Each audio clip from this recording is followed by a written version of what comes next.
안녕하십니까. 오랜만에 뵙습니다.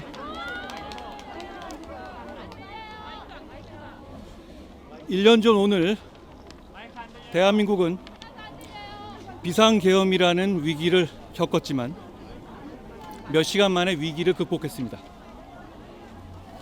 민주주의의 굉장한 회복력을 보여준 대한민국과 대한국민들을 존경합니다. 비상계엄을 막은 것은 피땀으로 이룩한 자유민주주의 시스템과 이를 삶에서 녹여내고 실천해온 국민들이었습니다. 당시 여당 당대표로서 계엄을 미리 예방하지 못한 점에 대해서 다시 한번 국민들께 깊이 사과드립니다.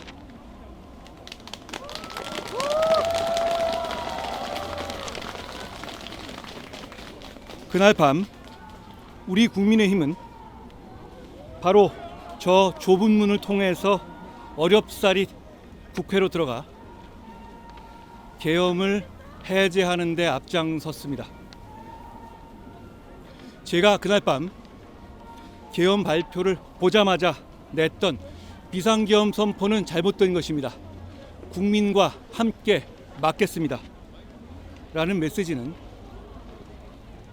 개인이 아니라 국민의힘의 당대표로서 지지자들과 동료들의 마음을 담아서 공식적으로 냈던 메시지였습니다. 그날 밤 우리 국민의힘의 공식적인 결단과 행동은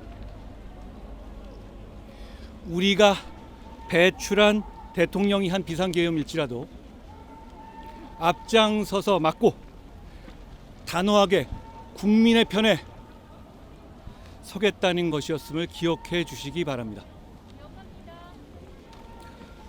그날로 되돌아가 봅시다. 민주당의 폭거는 극에 달하고 있었습니다.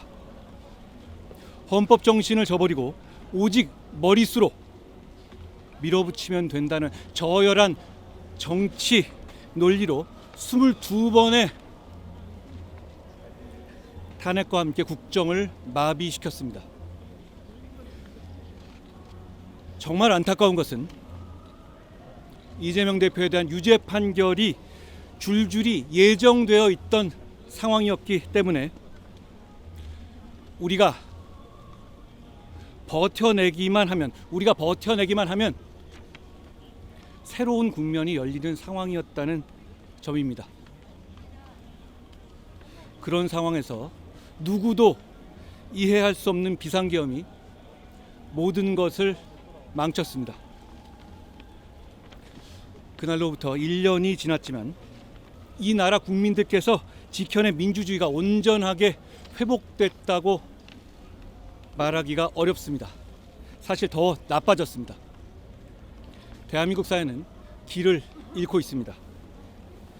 민주당 정권에서 대통령실 특활비는 부활했고 대통령실 앞에 집회는 더 어려워졌고 실세 측근 비서관은 국회에서 불러도 나오지 않고 철석같이 약속했던 특별감찰관은 감감무소식입니다. 자기의 유죄 판결을 막으려고 대통령이 사법부를 겁박하고 사법부 인사에 개입하고 검찰을 폐지하고 있습니다. 정적을 공격하라고 경찰을 사주하고 대장동 공범들을 재벌 만들어줬습니다. 헌법 존중 TF라는 어이없는 이름으로 시민의 자유를 억압하고 공포 분위기를 조장하고 있습니다. 11.5 주거 제한 조치로 자기 의지대로 삶을 계획하고 살아가려는 국민의 일상을 파괴하고 있습니다. 윤석열 대통령이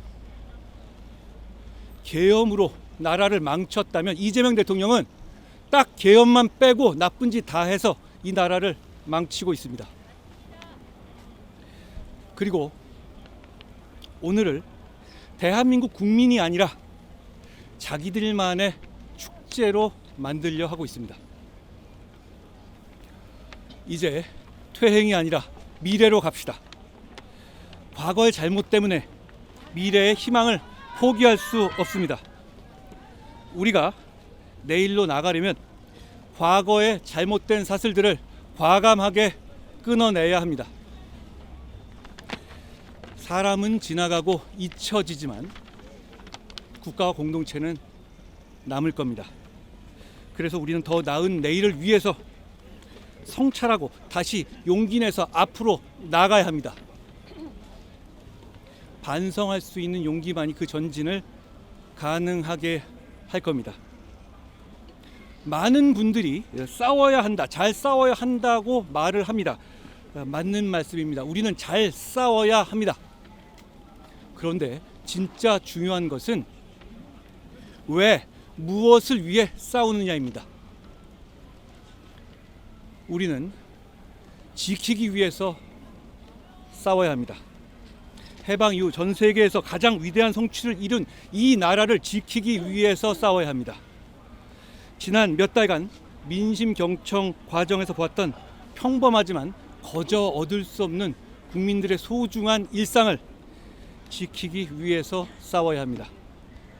우리가 공기처럼 여기는 민주주의, 세계 초강대국이 수천억 달러 지원을 강권할 정도의 강한 경제, 세계를 매혹시키고 있는 우리의 문화를 지키기 위해서, 이 모든 것을 지키기 위해서 싸워야 합니다.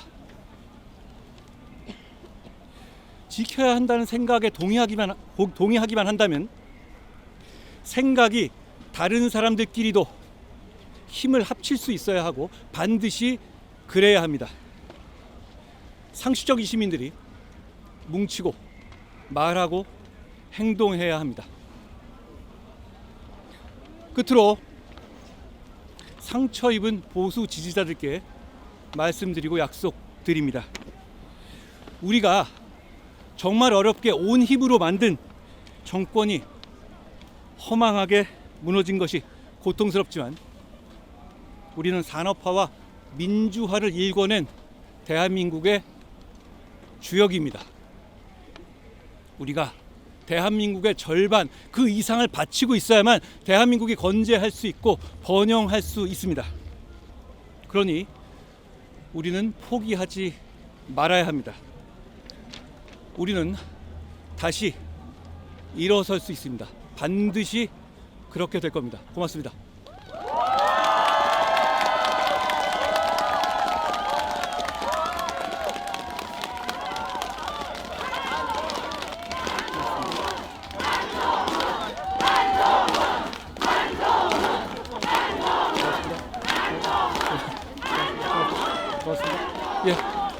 예.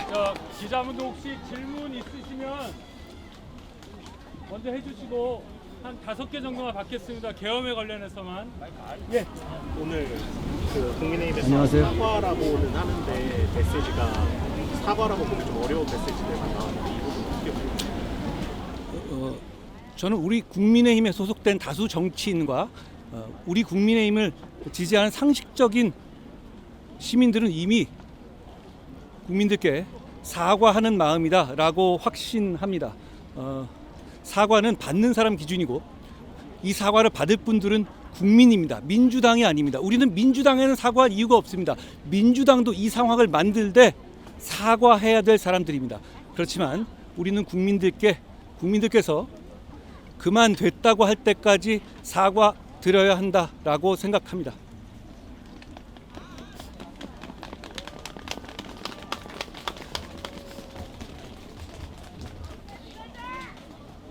질문 없어요? 예. 예. 이전에 계엄 이후에 대통령님께서 그 탄핵보다 국기 때립니다. 하나씩을 그만하세요. 그거에 대해서 지금 어떻게 생각하십니까?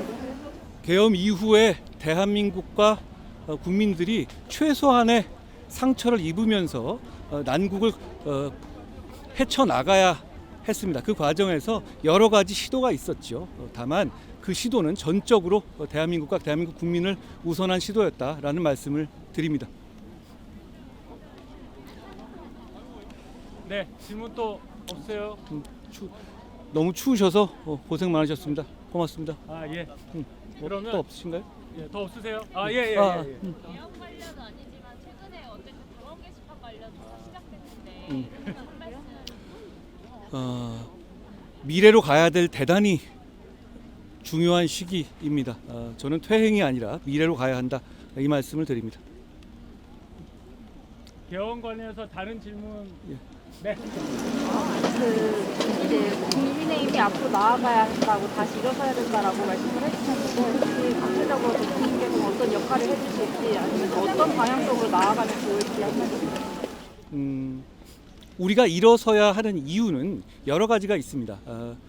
계엄에 대해서 반성하는 것이 정의에 맞는 것도 있지만 계엄에 대해서 제대로 반성하고 국민의 마음을 다시 얻지 못하면 민주당의 폭거가 계속될 것이고 누구도 이 폭거를 견제할 수 없을 것이기 때문입니다. 법 왜곡죄를 만들고 내란 전담 특별 재판부를 만들고 이런 것들은 우리의 일상의 시스템을 파괴하는 것들입니다. 저는 차라리 돈을 받아먹으라라고 말하고 싶어요. 그게 오히려 우리의 일상을 덜 망가뜨리는 일입니다. 그런데 민주당이 이렇게 막 나갈 수 있는 이유는 우리 국민의 힘이 국민의 마음에서 멀어지고 국민의 신뢰를 얻지 못해서 우리의 말에 힘이 실리지 않기 때문입니다. 저는 우리의 반성은 정말 마음에서 우러나는 것이기도 하고 그리고 민주당의 폭거를 저지하기 위해서도 꼭 필요한 것이다. 이렇게 말씀드리겠습니다. 고맙습니다. 네. 인상 마치겠습니다. 네. 고맙습니다. 한번 하나 더. 마지막.